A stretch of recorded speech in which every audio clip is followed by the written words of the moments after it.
Hi. Post independence Indian English ಪೊಯೆಟ್ರಿಯಲ್ಲಿ ಬರುವಂಥ famous writers and works ಬಗ್ಗೆ ನೋಡೋಣ. ಈಗ ಆಲ್ರೆಡಿ ನಾನು ಇಂಟ್ರೊಡಕ್ಷನನ್ನು ವಿಡಿಯೋ ಮಾಡಿ ಹಾಕೀನಿ. ಇದು ಅವರ ರೈಟರ್ಸ್ ಮತ್ತು ಅವ್ರದ್ದು ಪ್ರಮುಖ ವರ್ಕ್ಸನ್ನು ನೋಡ್ಕೊಂಡು ಬರೋಣ. ಮೊದಲಿಗೆ ಬರುವಂಥ ಪೊಯೆಟ್ ನಿಸ್ಸಿಮ್ ಎಜ್ಕಲ್. ಇವ್ರದ್ದು ಒಂದು ಇಶ್ವಿ ಬಂದುಬಿಟ್ಟು 1924 to 2004. 1924 to 2004. Nissim Ezekiel is considered as the first modern Indian English poet. He was born in 1924. He studied and lives and worked in Bombay. He was one of the most notable famous poet among the post-independence poets. He has published the following works: A Time to Change, 60 Poems, The Third, The Unfinished Man, The Exact Name, Humans in Darkness, Songs of Praise. ನಿಸ್ಸಿಮ್ ಎಜ್ಕಿಲ್ ಅವರು modern Indian ಇಂಗ್ಲೀಷಲ್ಲಿ ಬರುವಂಥ ಮೊದಲಿಗರಿವರು. ಇವರು 1924ರಲ್ಲಿ ಜನಿಸುತ್ತಾರೆ. ಇವರು ಓದಿದ್ದು and ಇವಾಗ ಸದ್ಯಕ್ಕೆ ವಾಸವಾಗಿರೋದು and ಇವರು ಕೆಲಸವನ್ನು ಸಾಗಿಸುತ್ತಿರುವುದು ಬಾಂಬೆಯಲ್ಲಿ. He was one of the most notable poet among the post independence poets. Post independence poetry ಒಳಗೆ ಅತ್ಯಂತ ಪ್ರಸಿದ್ಧವಾದಂಥ ವ್ಯಕ್ತಿ. ಇವರ ಕೆಲವೊಂದು ವರ್ಕ್ಸ್ ಅದಾವು, ನೋಡೋಣ. ಅವ್ದು ಬಂದುಬಿಟ್ಟು ಮೊದಲನೇದು a time to change 1952. A time to change 1952 ಒಳಗೆ ಮಾಡ್ಯಾರಿ. ಆಮೇಲೆ second one 60 Poems 1953. The third the unfinished man 1960. The exact name 1965. Humans in darkness 1976. Nissim Ezekiel is known as a poet of Indian city. He presents an urban sense in the poetry with occasional use of myth. ಇವರು mythology ಬಗ್ಗೆ, ದಂತಕಥೆಗಳ ಬಗ್ಗೆ ಇವರ ಕೃತಿಗಳನ್ನು ಬರೆದಾರು. Alienation and the sense of the loss are the main themes of most of the poems of Ezekiel. ಇವರ ಒಂದು ಕೃತಿಗಳಲ್ಲಿ ಸಿಟಿಗಳಲ್ಲಿ ವಾಸವಾಗಿರುವಂತಹ ಅವರ ತೊಂದರೆಗಳನ್ನು, ಅವರ ಹಾವಭಾವ, ಅವರ ಸಂಸ್ಕೃತಿ ಬಗ್ಗೆಯನ್ನು ತಿಳಿಸ್ಯಾರ. ಇನ್ನು ಎರಡನೇ ವ್ಯಕ್ತಿ ಡಾಮ್ ಮೊರಿಸ್. ಇವರು ಕೂಡ ಅತ್ಯಂತ ಪ್ರಸಿದ್ಧವಾದ poet. He is a new poet emerge during the 1959. ಇವರು 1959ರಲ್ಲಿ ಕಂಡುಬರುವಂಥ ಒಬ್ಬ poet. Much of his time he spent in England. ಇವನು ಹೆಚ್ಚಿನ ದಿನಗಳನ್ನು ಇಂಗ್ಲೆಂಡ್ದಲ್ಲಿ ವಾಸವಾಗಿದ್ದ. He won the Hawthornden Prize. ಇವನು ಹಾಥರ್ಡನ್ ಪ್ರೈಸನ್ನು ಒನ್ ಆಗಿದ್ದನು. ಯಾವಾಗಪ್ಪ ಅಂತಂದ್ರೆ 1958 ಫಾರ್ ಹೀಸ್ ಫಸ್ಟ್ ಬುಕ್, ಅವರ ಮೊದಲನೇ ಒಂದು ಪುಸ್ತಕಕ್ಕೆ. He is a son of the famous Indian journalist and poet Frank Moraes. ಅತ್ಯಂತ ಪ್ರಸಿದ್ಧವಾದ ಜರ್ನಲಿಸ್ಟ್ ಹಾಗೂ ಪೊಯೆಟ್ ಆಗಿರುವಂತಹ ಫ್ರ್ಯಾಂಕ್ ಮೊರಿಸ್ ಅವರ ಮಗ. He was born in the Goa Christian family in 1938. 1938ರಲ್ಲಿ ಗೋವಾ ಕ್ರಿಶ್ಚಿಯನ್ ಫ್ಯಾಮಿಲಿಯಲ್ಲಿ ಇವರು ಜನಿಸ್ತಾರೆ. He wrote confidential poetry. ಇವರು ಚರ್ಚೆಗೆ ಗೀಡಾಗುವಂತಹ ಪುಸ್ತಕಗಳನ್ನು ಬರೆದವರು. He was the deeply influenced by Dylan Thomas. ಇವರು ಯಾರೊಂದು ಪ್ರಭಾವಕ್ಕೆ ಒಳಗಾಗಿದ್ರಪ್ಪ ಅಂದ್ರೆ Dylan Thomas and the surrealistic school. ಇವರ ಪ್ರಮುಖವಾದ ಕೃತಿಗಳನ್ನು ನೋಡೋಣ. The first one is a beginning 1957 and second one poems 1960. John Nobody 1968. Collected poems 1969. ಈ ಕಲೆಕ್ಟೆಡ್ ಪೊಯಮ್ಸ್ ಏನೈತಲ್ಲ, a part of poetry he wrote the and autobiography of enlightened. ಇದು ಅವನೇ ಬರೋಂಥ ಅವನ ಆಟೋಬಯೋಗ್ರಫಿದ ಒಂದು ಪಾರ್ಟ್ಸ್ ಆಗಿದೆ. ಆ್ಯಂಡ್ ಅವನ ಆಟೋಬಯೋಗ್ರಫಿ ಯಾವುದಪ್ಪ ಅಂದ್ರೆ ಮೈ ಸನ್ಸ್ ಫಾದರ್. ಇದಿಷ್ಟು ಡಾಮ್ ಮೊರಿಸ್ ಅವರ ಇನ್ನು ಪಿ ಲಾಲ್ ಅವ್ರ ಬಗ್ಗೆ ನೋಡೋಣ. ಪಿ ಲಾಲ್ ಅಂದ್ರೆ Purushottam Lal. Purushottam Lal was born in Punjab in 1929. ಇವರು 1929ರಲ್ಲಿ ಪಂಜಾಬಿನಲ್ಲಿ ಜನಿಸಿದರು. He migrated to Calcutta with his parents. ಇವನು ಎಲ್ಲಿ ವಾಸವಾಗಿತ್ತಪ್ಪ ಅಂತಂದ್ರೆ ಕಲ್ಕತ್ತಾ ಒಳಗೆ. ಅವನು ತನ್ನ ತಂದೆ ತಾಯಿ ಜೊತೆಗೆ ಕಲ್ಕತ್ತಾ ಒಳಗೆ ವಾಸವಾಗಿದ್ದ. He emerge as a poet among the new poets in 16s. ಇವನು 1960ರಲ್ಲಿ ಕಂಡುಬರುವಂತಹ ಲೇಖಕರಲ್ಲಿ ಇವನು ಒಬ್ಬ. He published the following words collections. ಅವನು ಪ್ರಮುಖವಾದ ಕಲೆಕ್ಷನನ್ನು ಈ ಕೆಳಗಿನಂತೆ ಕೊಟ್ಟಾರು. ಮೊದಲನೇದು the parrot's death and other poems 1960. ಎರಡನೇದು the change they said 1966 and Yakshi from Didarganj and other poems ಇದು ಬಂದುಬಿಟ್ಟು 1969 and the man of dharma and rasa of silence ಇದು 1974. ಇನ್ನು Calcutta a long poem 1977 and last one is collected poems 1977. ಇವಿಷ್ಟು feel all ಅವರ ಪ್ರಮುಖ ಕೃತಿಗಳು. He also published the traditional visions of the Bhagavad Gita 1965 and he translated the Mahabharata. ಇವರು ಮಹಾಭಾರತವನ್ನು ಟ್ರಾನ್ಸ್ಲೇಟ್ ಮಾಡ್ತಾರೋ ಹಾಗೆ ಭಗವದ್ಗೀತೆಯನ್ನು ಧರ್ಮದ ಬಗ್ಗೆ ಅದರ ಬಗ್ಗೆ ತಿಳಿಸ್ತಾರೋ. ಇನ್ನು ಬರುವಂಥ ನಾಲ್ಕನೇ ಪೊಯೆಟ್ ಯಾರಪ್ಪ ಅಂತಂದ್ರೆ Adil Jussawalla was born in 1943. He stayed in England. ಇವರು 1940ರಲ್ಲಿ ಜನಿಸ್ತಾರೋ ಹಾಗೆ ಇವರು ಇರುವುದು ಇಂಗ್ಲೆಂಡ್ ಒಳಗೆ ಫಾರ್ ದಿ ಸೇಮ್ ಇಯರ್ಸ್ ತುಂಬ ದಿನಗಳಿಂದ. He tried to recapture foreign experience in his poetry. ಇವನು ಪೊಯೆಟ್ರಿ ಒಳಗೆ ಏನು ತೋರ್ಸೋಕೆ ಇಷ್ಟಪಡ್ತಾನಪ್ಪ ಅಂದ್ರೆ ವಿದೇಶಗಳಲ್ಲಿ ಇವನು ಕಳೆದಂತಹ ದಿನಗಳ ಬಗ್ಗೆ ಅವನು ಅಲ್ಲಿ ಪಡೆದಂಥ ಅನುಭವದ ಬಗ್ಗೆ ಇವನು ಪೊಯೆಟ್ರಿ ಒಳಗೆ ತೋರ್ಸೋಕೆ ಇಷ್ಟಪಡ್ತಾನು. The sense of exile and quest for the self knowledge ಅಂದ್ರೆ ಕೆಲವೊಂದು ಪ್ರಶ್ನೆಯನ್ನು ತನ್ನನ್ನು ತಾನೇ ಹಾಕೋತಾನೆ, ತನ್ನ ಕಾನ್ಫಿಡೆನ್ಸ್ ಬಗ್ಗೆ ಇಲ್ಲಿ ಅವನ ನಾಲೆಜ್ ಬಗ್ಗೆ ಆಗಲಿ ಕಾನ್ಫಿಡೆನ್ಸ್ ಆಗಲಿ ಇಲ್ಲಿ ತೋರ್ಸೋಕೆ ಬರ್ತಾನೆ. ಇವೇ ಇವನು ಕೃತಿಯಲ್ಲಿ ಬರುವಂತಹ ಥೀಮ್ಸ್. ಆ್ಯಂಡ್ ಇವನು ವರ್ಕ್ಸ್ ಜಾಸ್ತಿ ಏನು ಸಿಕ್ಕಿಲ್ಲ, ಎರಡೇ ಸಿಗ್ತಾವು. Lands end 1962 and missing person 1974 ಇವೆರಡು ಮೋಸ್ಟ್ ಫೇಮಸ್ ಇವನು ಕೃತಿಗಳು. ಇನ್ನು ಬರುವಂತಹ 5ನೇ ವ್ಯಕ್ತಿ A.K. Ramanujan was the most authentic poet emerge during the 1960. ಇವನು ಕೂಡ 1960ರ ಪೊಯೆಟ್ಸ್ಗಳಲ್ಲಿ ಬರ್ತಾನೆ.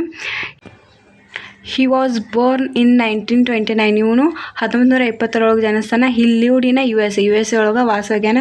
And never return to India. He taught of the University of Chicago. ಇವನು ವಾಪಸ್ ಇಂಡಿಯಾಕ್ಕೆ ಬರುವುದಿಲ್ಲ. ಅಲ್ಲೇ US ಒಳಗೆ ಬರುವಂಥ ಚಿಕಾಗೋ ಫೇಮಸ್ ಯೂನಿವರ್ಸಿಟಿ, ಚಿಕಾಗೋ ಅಂತ ಫೇಮಸ್ ಯೂನಿವರ್ಸಿಟಿ ಒಳಗೆ ಅಲ್ಲಿ ಟೀಚಿಂಗನ್ನು ಮಾಡುವಂತಹ ವೃತ್ತಿಯನ್ನು ನಿರ್ವಹಿಸ್ತಾರೆ A.K. ರಾಮಾನುಜನ್ ರವರು. ಇನ್ನು A.K. ರಾಮಾನುಜನ್ ಪ್ರಮುಖ ಕೃತಿಗಳನ್ನು ನೋಡೋಣ. The striders 1966, relations 1971, the interior landscape 1967, speaking of Shiva 1972, the collected poems 1997. He was awarded the Sahitya Akademi award. ಇವರು ಸಾಹಿತ್ಯ ಅಕಾಡೆಮಿ ಅವಾರ್ಡನ್ನು ಪಡೆದಾರು 1999ರೊಳಗೆ. ಯಾವುದಕ್ಕಂದ್ರೆ ದ ಸೆಲೆಕ್ಟೆಡ್ ಪೊಯಮ್ಸ್ಗೆ 1999ರಲ್ಲಿ ಸಾಹಿತ್ಯ ಅಕಾಡೆಮಿ ಅವಾರ್ಡನ್ನು ಪಡೆದುಕೊಂಡರು. ಇನ್ನು ಬರೋಂತಹ ಮುಂದಿನ ಒಂದು ಪೊಯೆಟ್ ಯಾರಪ್ಪ ಅಂತಂದ್ರೆ Gieve Patel is an Indian poet, playwright, painter as well as a physician. ಇವರು ಒಬ್ಬ Indian poet, playwright and painter as well as a physician. His poems speak of deep concerns for nature and expose man's cruelty for it. ಇವನ ಕೃತಿ ಒಳಗೆ ಏನು ಕಂಡು ಬರ್ತದಪ್ಪ ಅಂದ್ರೆ nature ಬಗ್ಗೆ ಕಾಳಜಿ ಹಾಗೂ ಮನುಷ್ಯನ ಕ್ರೂರತ್ವವನ್ನು ಇವರ ಒಂದು ಕೃತಿಗಳಲ್ಲಿ ನಾವು ಕಾಣಬಹುದು. He is a worship for nature. ಇವನು ಹೆಚ್ಚಾಗಿ ಇವನ ಒಂದು ಕೃತಿಗಳಲ್ಲಿ ನೇಚರ್ ಬಗ್ಗೆ ಕಾಣ್ಬೋದು. His situations poetry, he is all of too familiar with pain, disease and death, and tries to talk about the theme with clinical detachment. His major works, poems 1966, How Do You Withstand Body 1976, On Killing a Tree, Hill Station, and 7th one poet of Pritish Nandi. He is a prolific writer. His imagination seems to be obsessed with urban violence and horror. ಇವರು ಕೃತಿಗಳು ಸಹ ನಗರವಾಸಿಗಳ ಬಗ್ಗೆ, ಅವರು ಜೀವಿಸುವಂಥ ಜೀವನದ ಬಗ್ಗೆ ತಿಳಿಸ್ಯಾರು. His works gives a representation of wild energy and verbal violence. He was influenced by American poet Walt Whitman ಇವರು ಯಾರ ಪ್ರಭಾವಕ್ಕೊಳಗೆ ಇರ್ತಾರೆ ಅಂದರೆ ಅಮೇರಿಕನ್ ಪೊಯೆಟ್ ವಾಲ್ಟ್ ವಿಟ್ಮನ್. ಇವರ ಪ್ರಮುಖ ಕೃತಿಗಳು of gods and olives 1967, poetry of Pritish Nandy 1973, tonight this sage rite 1977. ಇನ್ನು 8ನೇ ಬರುವಂಥ ಪ್ರಮುಖವಾದ poet KKN Daruwalla. He is one of the most notable poet among modern police officer by profession. ಇವರು ಪ್ರೊಫೆಷನಲ್ಲಿ ಬಂದ್ಬಿಟ್ಟು ಒಬ್ಬ ಪೊಲೀಸ್ ಆಫೀಸರ್ ಆಗಿದ್ದರೂ ಕೂಡ ಸಾಹಿತ್ಯದಲ್ಲಿ ಆಸಕ್ತಿಯನ್ನು ಹೊಂದಿದವರಾಗಿದ್ದರು. ಪ್ರಮುಖ ಕೃತಿಗಳನ್ನು ನೋಡೋಣ. Under Orion 1970, appreciation in April 1971, crossing of river 1976. ಇನ್ನು 9ನೇ poet Shiv K Kumar. He was a senior academic who published his first volume. ಇವರೊಬ್ಬ ಸೀನಿಯರ್ ಅಕಾಡೆಮಿಕ್ ಅವರು. ಇವರ ಫಸ್ಟ್ ಯಾವುದಪ್ಪ ಅಂತಂದ್ರೆ ಆರ್ಟಿಕ್ಯುಲರ್ ಸೈಲೆನ್ಸ್ 1970. ಆರ್ಟಿಕ್ಯುಲರ್ ಸೈಲೆನ್ಸ್ ಇವರ ಮೊದಲ ಕೃತಿಯಾಗಿದೆ. ಇದಾದ ನಂತರ cobwebs in the sun 1974, subterfuge 1976, woodpeckers 1979. His works reveal a mastery of both confession made and ironic comment. And 10ನೇವರು ಅಂತ ಒಬ್ಬ ಪೊಯೆಟ್ ಯಾರಪ್ಪ ಅಂದ್ರೆ Jayant Mahapatra. Jayant Mahapatra was born in Orissa in 1928. His poetry concerned with the love, sexuality, social and political sense. ಇವರ ಒಂದು ಕೃತಿಗಳ theme ಯಾವುದಪ್ಪ ಅಂತಂದ್ರೆ love, social and political sense. ಇವರ ಪ್ರಮುಖ ಕೃತಿಗಳನ್ನು ನೋಡೋಣ. Close the sky 10/10 and second one Svayamvara and other poems. 3ನೇದು ಅ ರೇನ್ ಆಫ್ ರೈಟ್. 4ನೇದು ವೇಟಿಂಗ್. 5ನೇದು ರಿಲೇಷನ್ಶಿಪ್. ಮುಂದಿನದು the false of start, the freedom. ಇದಿಷ್ಟು ಜಯಂತ್ ಮಹಾಪಾತ್ರ ಅವರ ಪ್ರಮುಖ ಕೃತಿಗಳು. 11ನೇ ಪೊಯೆಟ್ ಬಂದ್ಬಿಟ್ಟು Arun Kolatkar. Arun Kolatkar is a bilingual poet. ಇವರು ದ್ವಿಭಾಷಾ ಒಬ್ಬ poet. Writing book in English and his mother language Marathi. ಇವರು ಒಂದು ಪುಸ್ತಕವನ್ನು ಯಾವ ಭಾಷೆಯಲ್ಲಿ ಬರ್ದಾರ ಅಂದರೆ ಇಂಗ್ಲೀಷ್ ಮತ್ತು ಅವರ ಮಾತೃಭಾಷೆ ಅದ ಮರಾಠಿ ಒಳಗೆ ಬರ್ದಾರು. His poems found humour in many everybody matter. ಇವರು ಯಾವುದ್ರ ಬಗ್ಗೆ ಬರ್ದಾರ? ಹ್ಯೂಮನ್ ಬೀಯಿಂಗ್ ಬಗ್ಗೆ, ಅದ್ರ ಬಗ್ಗೆ ಬರ್ದಾರ. ಇವರ ಪ್ರಮುಖ ಒಂದು ವರ್ಕ್ ಯಾವುದಪ್ಪ ಅಂತಂದ್ರೆ ಜಜೂರಿ ಇದು ಮೋಸ್ಟ್ ಫೇಮಸ್ ವರ್ಕ್.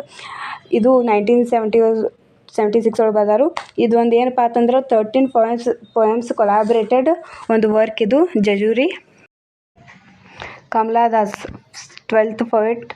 ಇವರು ಅತ್ಯಂತ ಫೇಮಸ್. ಇವ್ರ ಬಗ್ಗೆ ಅಂತೂ ಬರೆಯಾಕಬೇಕು. Post independence Indian English poetry ಒಳಗೆ ಕಮಲಾ ದಾಸ್ ಅವ್ರದ್ದು ಇಸ್ವಿ ಬಂದ್ಬಿಟ್ಟು 1934 to 2009. She was born in Punnayurkulam. ಇವರು ಹುಟ್ಟಿದ್ದು ಪುಣ್ಯಕುಲಂ, ಕೇರಳದಲ್ಲಿ.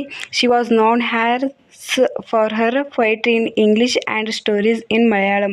ಅವಳ ಕೃತಿಗಳನ್ನು ಯಾವ ಭಾಷೆಯಲ್ಲಿ ನೋಡ್ಬೋದಪ್ಪ ಅಂತಂದ್ರೆ ಇಂಗ್ಲೀಷ್ ಮತ್ತು ಮಲಯಾಳಂ.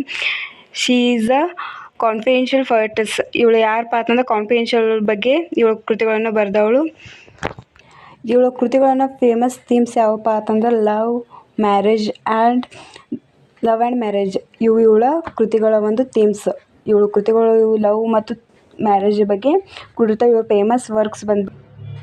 ಇವಳ ಮೊದಲನೇ ಒಂದು ಕೃತಿ ಯಾವುದಪ್ಪ ಅಂತಂದ್ರೆ summer in Kolkata, and second one the discontents, and third one the old play house and other poems. ಇವಳದು ಬಯೋಗ್ರಫಿ ಮತ್ತು ಕೃತಿಯಾದಂತಹ ಮೈ ಸ್ಟೋರಿ ಅನ್ನುವುದು ಅವಳ ಆಟೋಬಯೋಗ್ರಫಿ ಕೂಡ. ಇನ್ನು ಮುಂದಿನ ಪೊಯೆಟ್ ಯಾರಪ್ಪ ಅಂತಂದ್ರೆ ಇಲ್ಲ, ಮುಂದೆ ಮೈನರ್ ಪೊಯೆಟ್ಸ್ ಅದಾರು. ಯಾರು ಫೇಮಸ್ ಅದಾರಲ್ಲ ಅವರು ಅಷ್ಟು ಹಾಕಿದಾರು. ಅವಷ್ಟು 12 ಅಂತೂ ಕಂಪಲ್ಸರಿ ಬರೀಬೇಕು. ಮೈನರ್ ನೀವು ಬರಿಬೋದು, ಇಲ್ಲಾಂದ್ರೆ ಇಲ್ಲ, ಸ್ಕಿಪ್ ಸಮೇತ ಮಾಡ್ಬೋದು. ಮೊದಲನೇದು ಯಾರು ಮೈನರ್ ಪೊಯೆಟ್ ಅಂತಂದ್ರೆ ಮೋನಿಕಾ ವರ್ಮಾ. ಇವರ ಪ್ರಮುಖ ಕೃತಿಗಳನ್ನು ನೋಡೋಣ. ಧರೂನ್, files draw flame, and second one fast imperative, and second one ಅಲ್ಕ್ಮಾನಂದ್, and second one minor poet ಯಾರಪ್ಪ ಅಂತಂದ್ರೆ ಗೌರಿ ದೇಶಪಾಂಡೆ ಅವರ ಕೃತಿಗಳು between birth, lost love, beyond the slaughter house, and third one Mamta Kalia. ಇವ್ರದ್ದು ಕೃತಿಗಳು poems and tribute for papa it's a famous work. And fourth one is Suniti Namjoshi. ಇವ್ರ ಕೃತಿಗಳು cyclone in Pakistan. The jackass and lady and the last one is myth in a mental mirror. ಇವಿಷ್ಟು ಬಂದ್ಬಿಟ್ಟು post independence Indian English ಬರುವಂತಹ famous and minor works. And ಉಪಸಂಹಾರವನ್ನು ನೋಡೋಣ. Conclusion. Thus, the poet independence Indian English poetry is a concern with urban sensibility, confidential frustration in the sense of exile and quest of this self knowledge. ಇದ್ರಾಗ ಏನು ನೋಡ್ಬೋದು ಅಂತಂದ್ರೆ urban ಸಿಟಿಗಳ ಬಗ್ಗೆ ಮತ್ತು knowledge ಬಗ್ಗೆ ಅದು ಕಾಣ್ಬೋದು.